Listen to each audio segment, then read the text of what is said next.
Amazing. Charity Wright, excited to have you on the Dark Mode podcast. Saw you deliver a presentation last November at Hack Sydney and met you through the Recorded Future Aussie team. Big shout out to Nick and the crew there. Really enjoy your content. So really looking forward to talking about all those themes on the podcast today. Thanks for joining us. Thank you for inviting me. I'm really happy to be here and to see you again. Great to see you, Charity. So all things realm of intelligence, disinformation, geopolitical effects, cyberspace, things are very, very topical at the moment. I'd like to just dive headfirst into understanding from your perspective the topic of malign influence. Would you like to take us through what that entails? Absolutely. So, we hear a lot about influence operations, and usually we hear terms like disinformation, misinformation, and fake news. That's particularly what we're looking at. Essentially, we as cybersecurity professionals and information security professionals, part of our job is to protect the integrity of information. And even though we are protecting that information that's flowing in and out of our networks and our companies, there are other people that are responsible for kind of managing narratives that are impacting our countries as well. So, from a very high level perspective, what we're doing is we're looking at who is trying to manipulate information in negative ways that could impact the security of your organization, your country, national security, and things like that. Yeah, great way to start the episode. We've got a few things prepared, Charity, but who is influencing the narrative? Like at a most global level, who are the main actors? And would you actually have any insights into the Asia Pacific region by that same token as well? Absolutely. So we really start at nation state level. We have many different threat actors, you could say, or malign influence actors participating in this malign activity. Nation states, not excluding the United States and all of our, the countries where we live, there is always some kind of narrative being put out to portray your organization in a certain way. Political parties do it, governments do it, but what we're really focusing in on is who's manipulating the information in ways that are untruthful or trying to manipulate it in a way that is trying to convince the world of something that is not completely true. So while most of our governments are conducting some kind of influence operations to, let's say, win the hearts and minds of people in the audience, we are really focusing in on nation states like Russia and how they're trying to manipulate narratives about what's happening in Ukraine. And we're also focusing on China, who are really going about it kind of a different way, trying to convince the world that they are a responsible nation state or government that does care about human rights and is trying to establish themselves around the world as a trusted partner. So, oftentimes, their narratives don't always look negative. Oftentimes, it's pro China, stories about China, stories about what it's like to live in China, and trying to kind of dismiss and cover up any of the criticism that they receive from United States, NATO, and the West in general. So they try to cover up like reports about human rights abuses in Xinjiang, or maybe mishandling COVID lockdowns, protests over COVID lockdowns, and now very high rates of death due to COVID. And what they do is they try to instead tell stories about the good things that the Chinese Communist Party is doing around the world. So it's very interesting. You've got the nation state actors that are really trying to take control of the stories being told. And then we also have criminal disinformation as a service threat actors. Those are, let's say, individuals, groups, or even marketing companies or PR companies that sell their services for a price. They can create fake news. They can stand up fake news websites. They can go on social media and leave negative reviews about your competitor. or about your own company if you are being targeted. So essentially, it comes down to usually nation state intelligence agencies and military units, and also criminal disinformation as a service. And oftentimes now we're seeing them partner with legitimate or semi legitimate marketing and PR companies that pose as, oh, sure, we'll do marketing for whatever you want, even if it's a smear campaign. Really well explained, Charity. Thank you for taking us through that. Nation states and cybercriminal threat actors. We've all heard of ransomware as a service, but I think this is the first time someone's laid it out for me to say cybercriminal disinformation as a service. What a world we're living in. I know, Wow. it's pretty scary, especially because it's really difficult to find these campaigns and detect or determine who exactly is behind them.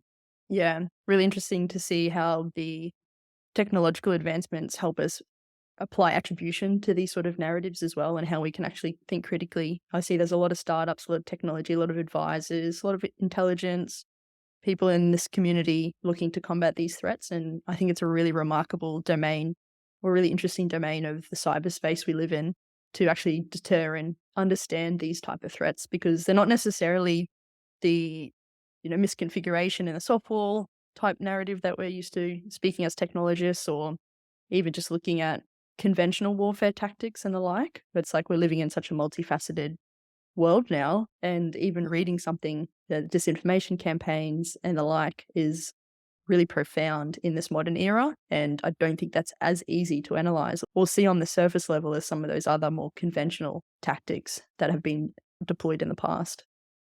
You're very right about that. That's been part of my personal vendetta over the past couple of years is to raise awareness of this type of threat because coordinated influence operations have been around for all of history. I mean, dating back to, the beginning of warfare between humans, people have always been trying to manipulate what the enemy thinks, kind of play mind games and mess with them. And unfortunately, today, these types of campaigns do have a very real impact on the world.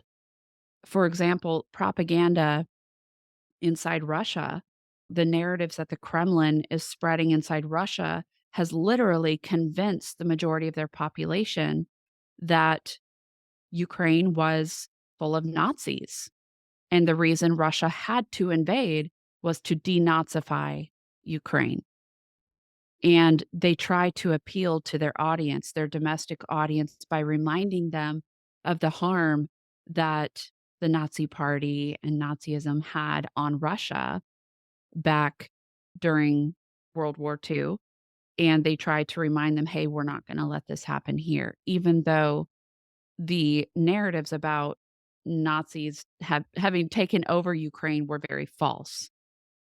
So they continue to push anti West, anti US, and anti NATO narratives inside Russia to try to win over their domestic audience to the plans that the Kremlin has for Ukraine. It's a wild, wild concept to me, and everyone's sitting back like, "Oh, Ben's there. I am learning a lot today, so this is talking intelligence." So I'm just gonna put myself on mute. I've got dictionary.com open on my other screen, and I'm just constantly learning about different words y'all are using right now. But Charity, it's such a broad spectrum landscape that malign influence is being deployed and has been deployed in previous times, as you just mentioned, through propaganda, etc. As an intelligence analyst, applying these ways of thinking to threat research is so valuable. Could you run us through what the diamond model is and how it's used to analyze influence operations more broadly? Yeah, when our team, we have a global issues team in SICT Group, which is our research team. We decided to go ahead and start looking at malign influence. And we kind of looked at all of the frameworks that are already out there because there's been amazing researchers, academics, think tanks that have put their heads together on how do we analyze disinformation today? How do we find it? How do we detect it? How can we automate that process? But basically, the frameworks that were already in existence, each one identified a crucial aspect of an influence campaign, but I didn't see anything that kind of fit it all together like a big puzzle. And so our goal was to create a framework that kind of pieced it all together into one big picture so that analysts can identify separate pieces of an influence campaign and then piece it together and say, okay, this is what is going on with this particular operation. So when we set out to do that, as a cyber threat analyst, I always have the diamond model for intrusion analysis in front of me. And I thought this would work really well for malign influence because there is a technical axis and a socio-political axis. And what we're identifying is essentially the malign influencer or adversary, which is across from the audience or the victim. So we change some terms around. The normal diamond model calls it adversary and victim. But in our world, analyzing stories and media, it fits a little better to call them influencers and audience. And then on the technical axis, it's the same infrastructure and capabilities or TTPs, basically. So these four And elements. I know that you're a visual person. So as Charity explains that, here we are. Charity, Appreciate I it. so love this. continue. Yeah. This is great. Yeah. I'm also a visual person, which is why I love the diamond model. As you can see on the screen here, the red boxes are the socio political axis of influencer and audience.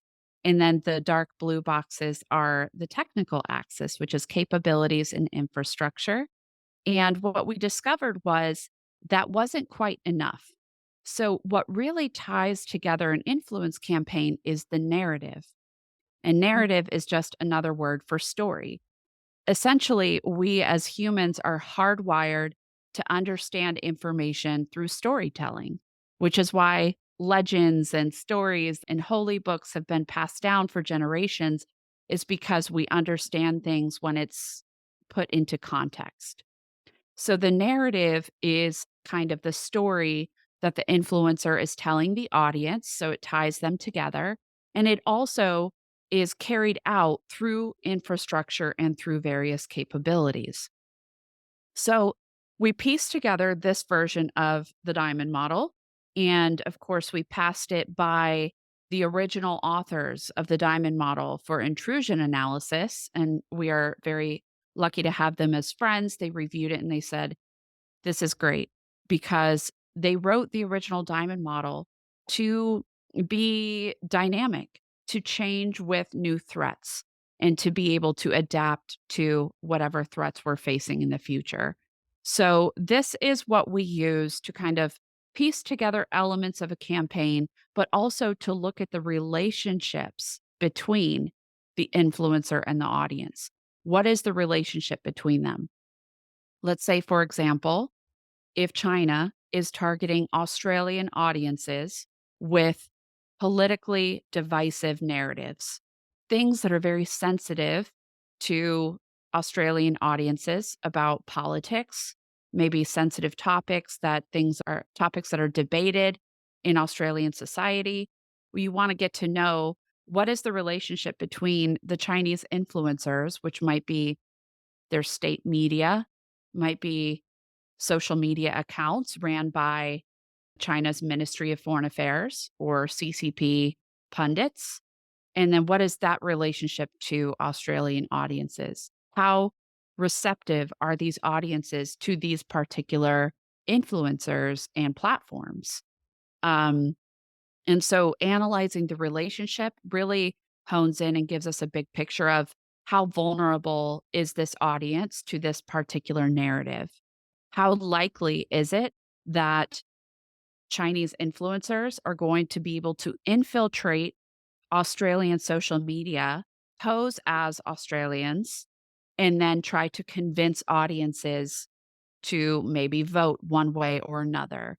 Or maybe the goal is just to divide society and divide people between parties or politicians and cause kind of chaos and conflict. So the diamond model helps enable us to kind of analyze all those various aspects.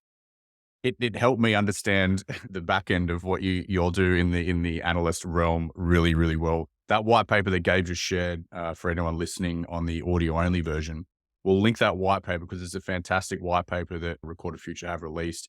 I particularly love down further in the white paper, it talks about operationalizing the diamond model.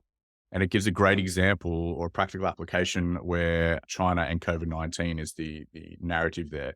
And it talks through how during a COVID-19 outbreak internal to China, they used the narrative that 300 US military members brought COVID-19. Here it's coming up on the screen for everyone looking now. I think it's page 11, Gabe, how the 700 US folks spread and brought COVID-19 to Wuhan. And then it was spread by some Chinese political folks on all their social platforms as well. So I found that really interesting that the practical applications were leveraged in the white paper as well. So it wasn't just talking about the dime model, it showed you how it was applicable to some recent findings as well. Yeah, it's really interesting too, looking back on the past couple of years of and just to watch how China's influencers and propaganda department have changed their tactics. For example, this year, in 2022, for the first time that we've observed, we saw China's influencers trying to divide US voters by using very politically divisive topics, criticizing US government, and kind of trying to dismay US voters, which is a particular tactic that malign influencers use. They'll try to convince the voters that voting is not even worth it, that the political system is so messed up, or that maybe they'll even make up lies and say that voting devices and technology is hackable and vulnerable and um, not working properly. And then people will feel like, oh, maybe it's not even worth it for me to go vote. I mean, my vote doesn't really matter anyway. And that can have a significant impact on constituencies, elections, and much more, unfortunately. We don't think that the election interference that we observed in 2022 had a significant impact on the US elections this year, but we do expect that they will continue changing tactics to find what does work. Yeah, and we saw a few mega interferences even before the most recent one too, Charity, which we're all pretty familiar with. But just back on the diamond model, I find it really interesting that iteration does include the narrative and the story. Mm. It's a really interesting psychological element to how that narrative can shift, and it's being really purposely driven by those nation state actors, the cyber criminals and the like. And interesting here locally, we have recently appointed a senator to actually look into that. Shout out to James Patterson. Love to get him on a dark mode episode. And he's very intertwined Influence in. ops. I like what you did there, Gabe. Yeah, yeah, exactly. But yeah, certainly a big threat to democracy. I think one of the bigger threats in our modern era, because when you really convince, you spoke about the propaganda that's been around for who knows how far back. That's been a really key current and an undertone in terms of the adversarial nature, not only military domain, but in society as well. So I actually wanted to ask you, Charity, just on the diamond model and on that last point, the capabilities part of that technical axis of the diamond model, but do you see common parts of infrastructure and capabilities being used by different nation states? We know that there's a lot of disinformation being deployed by botnets, and there's a lot of proliferation on the social media accounts. There's an inability a lot of the time for the general public to really ascertain and have that media literacy associated with critically thinking about what they're observing. But it just feels like it's a really big threat to just the general fabric of our society when those Mhm. narratives are being really purposely deployed on things where we're connected 24/7 and Mhm. fake news spreads very, very quickly. So, do you observe a difference in what accounts are being used, what infrastructure is used, different new tactics and techniques being deployed as we emerge and we keep pace of this? Yes, the influencers are always coming up with new ways to get a hold of audiences. And so what we try to determine is what are their target audiences? Because at one point it seemed like China was just throwing the pro China narratives out across the whole world, and they're also partnering their state-owned media with other countries' state owned media so that there's actually no review process. The Chinese state media just hands over stories to the other countries and they publish it either in print form or TV form without any type of editorial review, like fact checking. So they just kind of accept it as is and then disseminate it to their local populations. And we see that especially in the global south. So Latin America, Africa, South Asia. But over the past couple of years, I think all of the nation state influencers have become more strategic. They are honing in on specific audiences. And our team, I have some great coworkers that also analyze what is the CCP propaganda department, what are their priorities? And we see them talking about precise communication, honing in on young people. And in my head, I'm thinking teenagers, but they consider everyone that is basically a millennial or younger as being a young person. So I just turned 40. I'm like, do I count? I think I'm an elder millennial. But so we know that they're trying to target people that have power, people that are, let's say, voting, and also future generations to be to see China in a more positive light and to go easier on them because China always has the long game in mind. They're looking 10, 20 years down the road of how can we continue to grow on our path and not be interrupted by people in America or in the Five Eyes community, like Australia, Canada, Great Britain, who might be hostile towards China. So it's interesting to see how they are really honing in on target audiences. And so they analyze where are those audiences spending their time? Is it on particular social media, text based? Is it Facebook? Is it YouTube? And now they're starting to pivot over to video platforms like TikTok. And of course, China has their own version of TikTok called Douyin, and a lot of those narratives start on Douyin and then they spread over to TikTok as well and hit more global audiences. So we see them using new technology. We see them using AI and deep fake to create videos and photos. And very recently, I want to tell you guys about a campaign that we observed last month. Protests broke out in China. People took to the streets to protest the Chinese government and their lockdown and quarantine procedures because they've been going through this for a couple of years now. So it really has worn on their communities. Um, and so they took to the streets. And of course, everyone's holding their breath like, oh no, is this going to be another 1989 Tiananmen Square incident? Are they going to roll out tanks and shut down these protests? Or is the government going to ease up? And to be honest, very few China experts expected them to ease up like they did. So we think the protests did have some kind of impact. But while this is unfolding in China, where they are able to censor the media and censor social media and keep people in China kind of in a bubble, they can't do that in foreign social media and media. So what they did instead is they kind of used a DDoS method on social media. What we think is very likely the Chinese government or a state sponsored operation was creating thousands of social media accounts at a time and spreading spam on social media using hashtags of the cities in China where the protests were breaking out.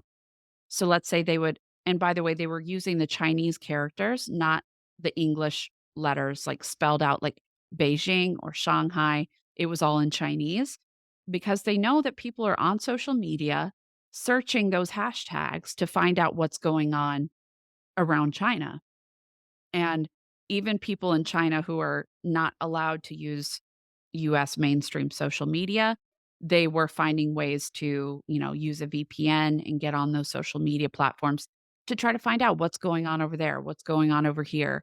And so these automated spam bot accounts were flooding social media platforms with hundreds of thousands of posts every hour, drowning out the conversation of the protests with really spammy content, escort services, pornography, all types of weird business ad graphics.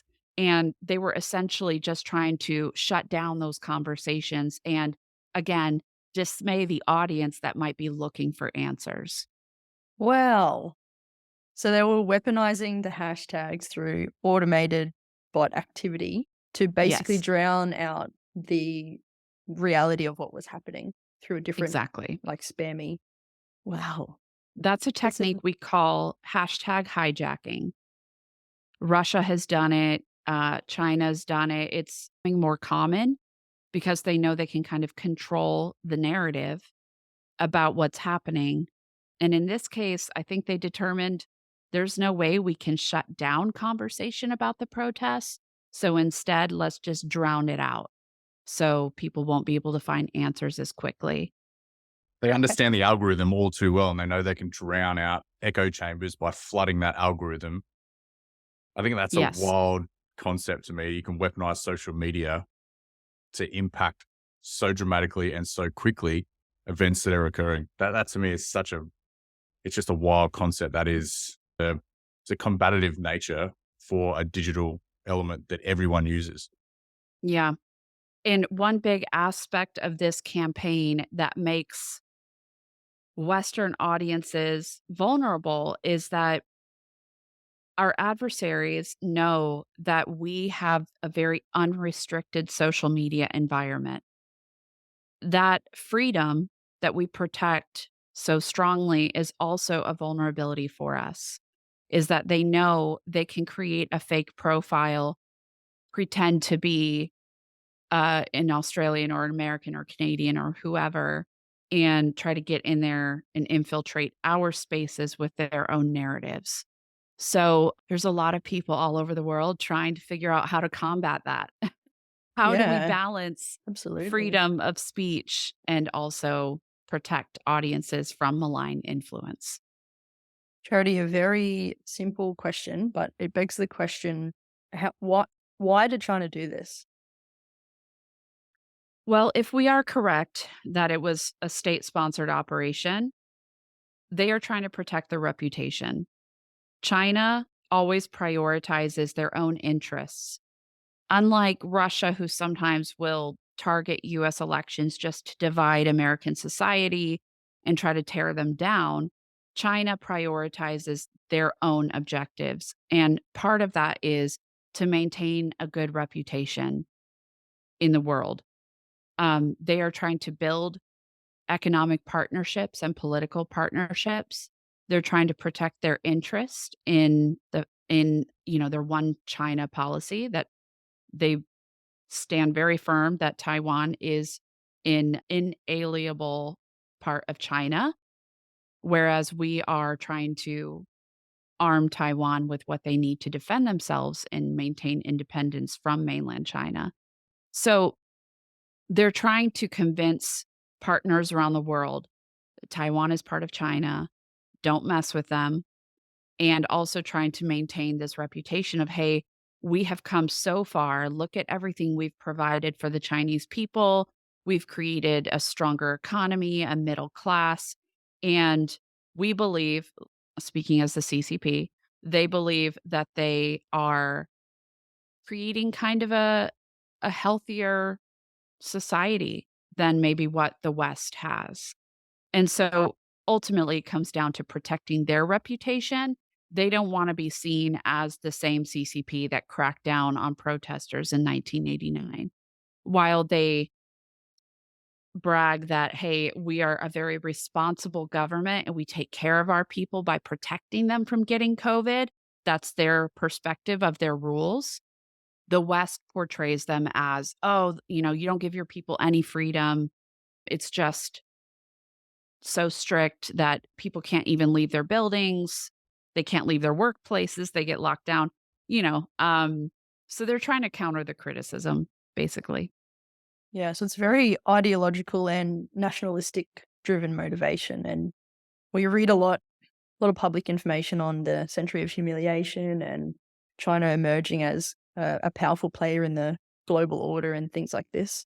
But I certainly think there's a lot of those spies and lies undertones to those covert operations, fooling the world and having those narratives. So, gosh, Yes. yeah, very So, intertwined. like, for right now, they're probably I don't wanna speculate, but in the past, we know there's been some discrepancies between how many people are actually dying from COVID in China and how many are being reported. And I've seen some pretty great evidence to prove that there's a huge discrepancy. And so we would guess that it would be to protect their reputation as a government and not kind of, get ran over by Western media accusing them of being irresponsible. Trady, did we see malign influence in the Nancy Pelosi visit to Taiwan last year? Was that, to me, I saw a lot of information that was coming from Chinese sponsored media damning the visit, trying to influence the narrative at that time. Is that a good example of malign influence for beyond the protection of the Chinese internals? Yes. They do have oh man, they went hard against Nancy Pelosi and they warned about it ahead of time. If she goes to Taiwan, there will be consequences. And unfortunately, there were military exercises that simulated, a takeover of Taiwan. They surrounded Taiwan, live fire missiles over Taipei. But when it came to influence operations, we saw a huge spike in mentions of Nancy Pelosi out of Chinese state media and social media accounts from, let's say, government officials out of China. Very critical of Nancy Pelosi, even attacking her husband and his business dealings, accusing them of some narratives that were already going around about them having personal interests in financial investments in Taiwanese chip companies. So they went that angle. And then they also went deeper politically. And keep in mind, this happened during a election season. Our midterm elections happened in November, and her visit was at the beginning of August. They continued to criticize her policies for her home state and her district that she represents as a representative, and criticized how her area of California had a homelessness problem and drug problems and inflation and things like that. So they targeted her at a personal and political level.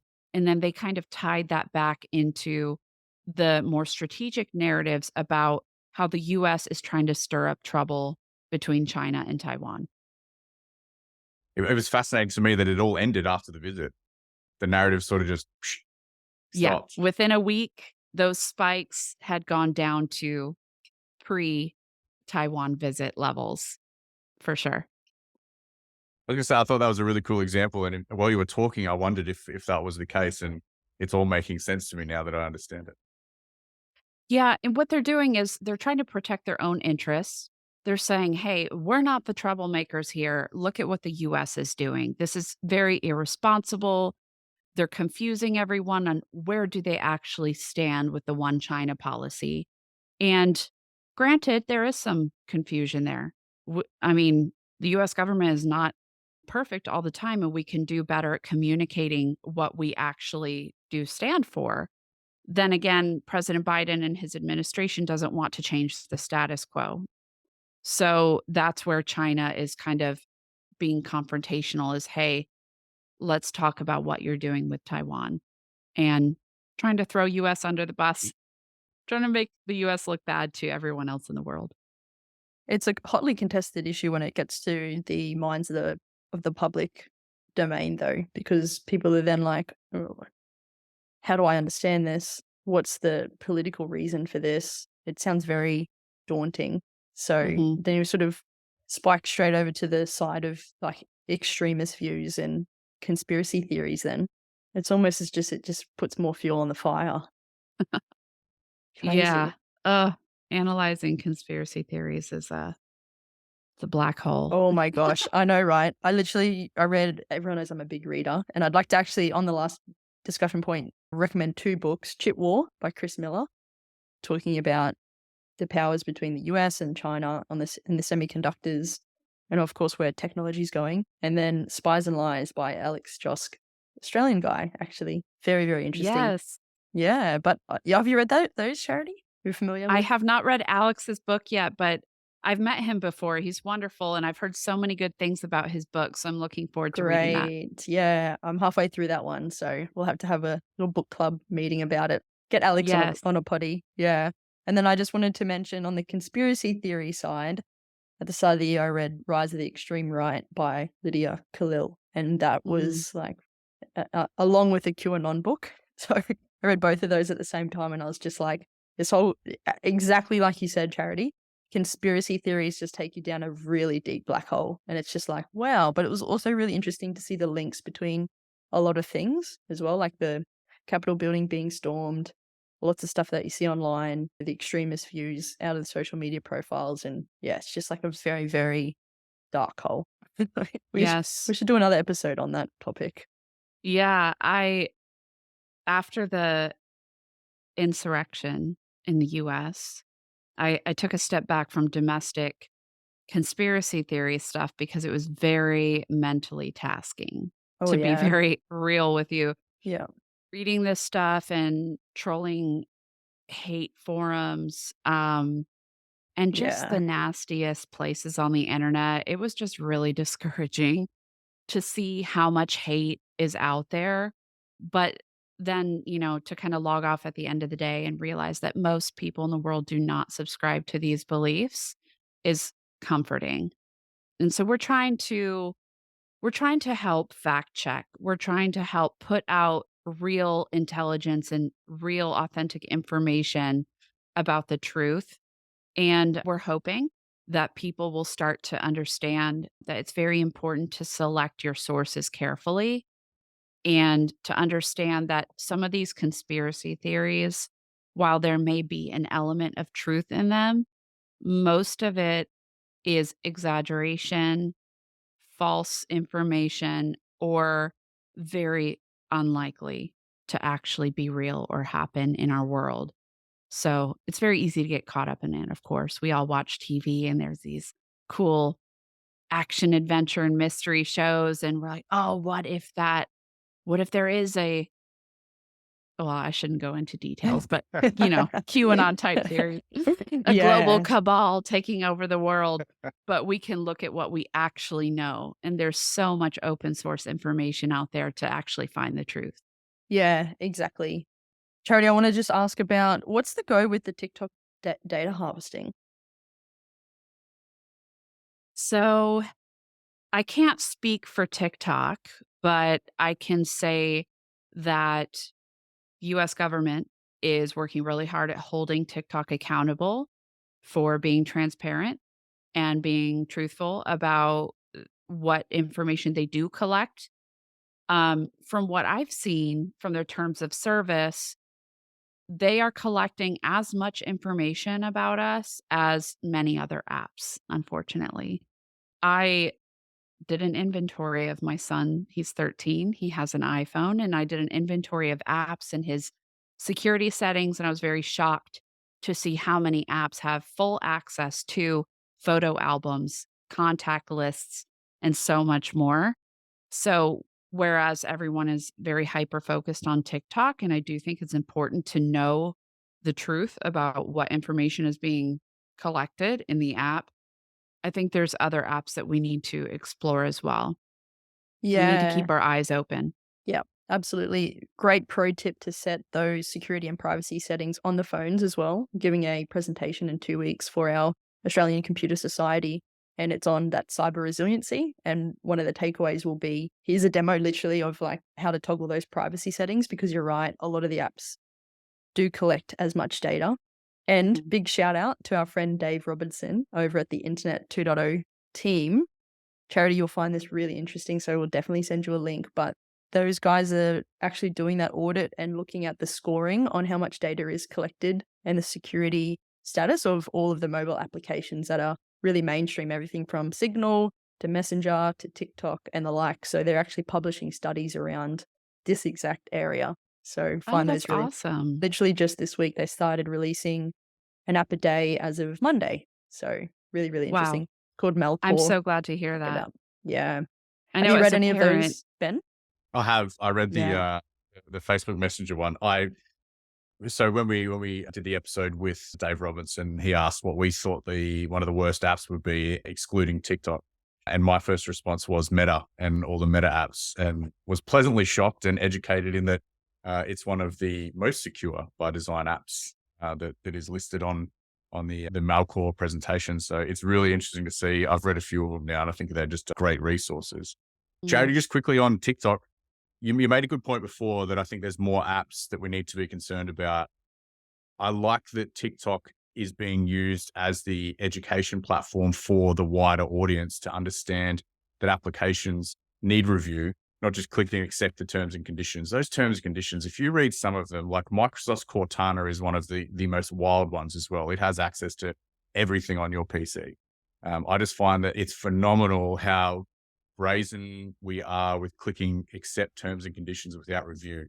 And by design, they make them lengthy so that we do just click accepts. And for mobile applications, we've lived in an era where mobile applications are fairly new, and we just we expect, or there's an expectation set that it is for the better and it is being used for good, the data collection. So I think now with the rise of TikTok and the malign pieces to TikTok and the data harvesting, we're all going to be better for the understanding that applications need review personally and privately prior to downloading.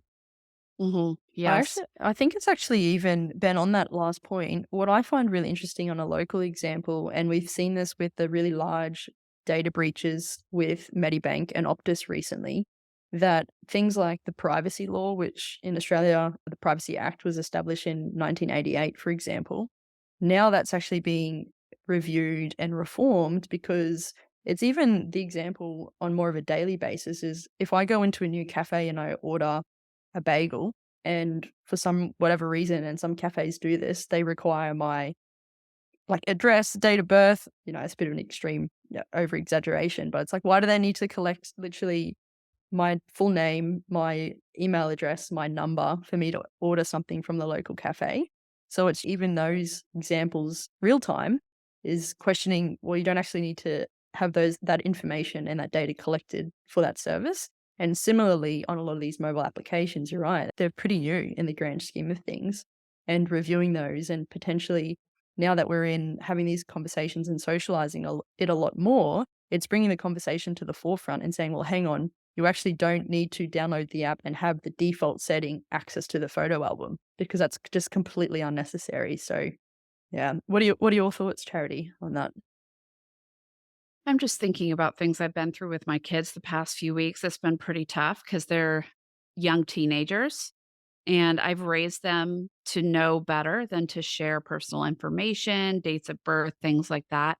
But it takes a lot of repetition to drill it into their minds. And unfortunately, I think my son had to learn the hard way. He was social engineered this past weekend, and I had to scramble and figure out, like, was his Instagram hacked or did he give away some information about himself? How did this happen? But he learned a hard lesson and he said, "Oh my God, mom, I had no idea that people could do this." And I told him, "Hey, you know, there's a whole industry of people working to help protect you from things like this, but ultimately you have to be responsible for your behavior online too. You have to make sure that you understand the security settings on your phone. Otherwise, you're not old enough or responsible enough to have this device." So, tough lessons. I think I'm not too hard on my kids, but I try to inform them and educate them as we grow and as they grow. But I do periodic inventory, just like I would if I worked on a security team looking at assets. I just said, "Hey, I'm going to go through your phone." They have to request approval if they want to download an app. But once I give them that approval, they have to be responsible enough to go in there and limit the settings so that they're not sharing their location all the time, or they're not sharing access to the contact lists and photos. for example. And so we had to go through and change those settings on their iPhones, but also I had to look at a few different apps, look at who their developers are, where they're based out of. And ultimately, I had to make an executive decision and say, hey, I know you like this for editing photos, but there's a safer alternative and lead him towards Yeah, the safer alternatives. nice. It sounds like very sage, motherly executive advice, if I may say so myself, Charity. Thank you. I'm just trying to do my best Yeah, without them absolutely. hating me too much. It's also the rise of the digital natives too, just very quickly, yep, download, accept, quick, quick. It's all instantaneous. I think for all of us being veterans as well, we very much get inculcated in that security is absolutely everybody's responsibility. You have that it's that mindset and absolutely having those conversations with new generations, particularly digital natives and the very, very young ones now, literally growing up with a phone. Yeah. It's absolutely having those conversations. Yes. So, yeah. My I was daughter's 10 years old, just quickly gave, and we got her first Apple Watch recently. And it was a couple of weeks left of school towards the back end of last year. And I put on school mode and put all these settings in. And school mode essentially means that they can't text, they can't use it in school hours except as a watch. And it was my daughter starts at 8 o'clock. So school mode kicked on at 8 o'clock. 8:15, I get a text message from her. I'm like, what?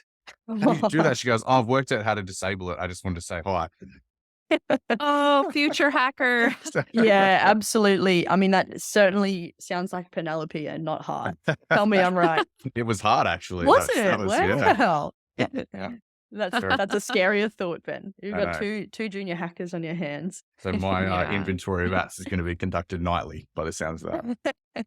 Yeah. Thanks for sharing the personal story there as well, Charity. Much appreciated. Yes.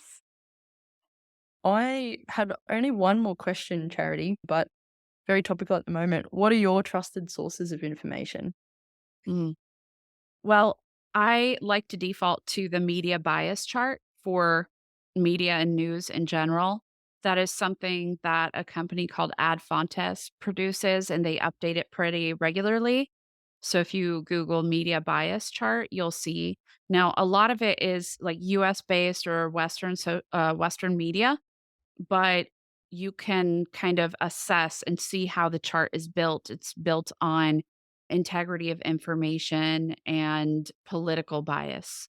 So I tend to choose those sources that are very politically unbiased and just stating facts. So that tends to be AP, Reuters, and some of those, like in the middle, BBC is a good one.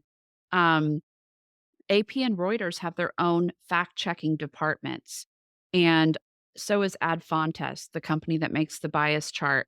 And I find it interesting that they have these awesome teams of people that check each other's bias as well.